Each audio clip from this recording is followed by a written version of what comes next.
همین لحظه که دارم گپ میزنم قیمت طلا و نقره داره سقوط میکنه. تا دیروز همه ما گفتن که چی طلا بخریم نقره بخریم که نقره نمیفهم چند صد درصد رفته بالا، طلا 2 برابر شده. امروز سعی کردم که نزدیک 22% فقط قیمت نقره آمده پایین. طلا هم همچنین بیشتر از 5% سقوط کرده. وقتی که جوگیر میشه آدم، اما حالتی که قبلا داشتم توضیح دادم در سویدن یا خارجی ها میگن که fearing of missing out فومو.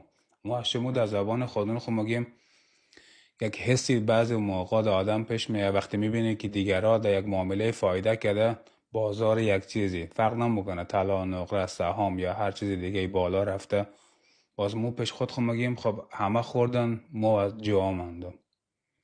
یک فشار روانی خیلی شدیدی سر تو یا هر کسی دیگه میه. اگر که میخوایم ضرر نکنیم بایستی هر موقع که خواستیم کدام چیزی را در بازار داغیش بخریم فرق نمیکنه. الان بازار طلا و نقره امروز آمده پایین 22%. گفتم یک یادآوری بکنم هر موقع خواستیم که در بازار داغی یا اوج قیمت یک چیز را بخری